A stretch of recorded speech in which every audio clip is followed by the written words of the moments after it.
ఒక ముసలి ఆవిడ ప్రతిరోజు గుడి ముందు భిక్షము అడుగుతూ ఉంటుంది. ఒకరోజు ఆ గుడిలో నుంచి ఒక సాధువు గారు ఆ ముసలావిడను ఇలా అడిగారు. మీరు మంచి కుటుంబానికి చెందినవారు. మీ కొడుకు చాలా మంచివాడు కదా. మరి మీరు రోజు ఇక్కడ ఎందుకు నిలబడుతున్నారు అని అడిగాడు. అప్పుడు ఆ ముసలావిడ ఇలా సమాధానం చెప్పింది. బాబూ, మీకు తెలుసు కదా, నాకు ఉన్నది ఒకే ఒక్క కొడుకు. నా భర్త చనిపోయి చాలా సంవత్సరాలు అయ్యింది. నా కొడుకు 8 నెలల క్రితం ఉద్యోగం కోసం నన్ను విడిచిపెట్టి వెళ్ళిపోయాడు. వెళ్తూ వెళ్తూ నా ఖర్చుల కోసం కొంత డబ్బు ఇచ్చి వెళ్ళాడు. ఆ డబ్బు మొత్తం నా అవసరాలకు అయిపోయింది. నేను కూడా ముసలిదానిని అయిపోయాను. కష్టం చేసి డబ్బును సంపాదించలేను. అందుకే గుడి ముందు ఇలా భిక్షం అడుగుతున్నాను అని చెప్తుంది. అప్పుడు ఆ సాధువు ఇలా అడిగాడు. మీకోసం మీ కొడుకు డబ్బు పంపించడం లేదా అని. ఆ ముసలావిడ ఇలా చెప్పింది.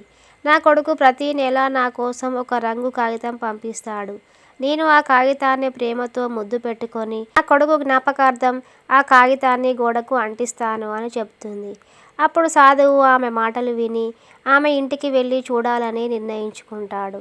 మరుసటి రోజు సాధువు ఆమె ఇంటి లోపల ఉన్న గోడను చూసి ఆశ్చర్యపోతాడు. ఆ గోడకు 8 చెక్కులు అతికించి ఉంటాయి. ఒక్కొక్క చెక్కు విలువ 50,000 రూపాయలు. ఆ ముసలావిడకు చదువు రాదు. అందుకే ఆమె దగ్గర ఎంత విలువైన సంపద ఉందో ఆమెకు తెలియదు అని సాధువు అర్థం చేసుకొని ఆ ముసలావిడకు వాటి విలువ గురించి వివరిస్తాడు. మనం కూడా ఈ కథలో ఉన్న ముసలావిడ లాంటి వాళ్ళమే. మన అందరి దగ్గర కూడా భగవద్గీత గ్రంథం ఉంది. కానీ మనకు భగవద్గీత ఎంత విలువైన సంపదో అర్థం కాలేదు. మనకు భగవద్గీత విలువ తెలిసి ఉంటే మనం దానిని ప్రతిరోజు చదివి భగవద్గీత ప్రకారం జీవితము గడిపి ఉండేవాళ్ళం. మనం కూడా ఆ ముసలావిడ లాగానే భగవద్గీతను ఎప్పుడో ఒకసారి ప్రేమతో ముద్దు పెట్టుకొని మన ఇంట్లో పైన అల్మారాలో భద్రంగా పెడుతున్నాం. ఈ ప్రపంచం మొత్తం ఒక భారతదేశ ఆధ్యాత్మిక సంపదకు సెల్యూట్ చేస్తుంది.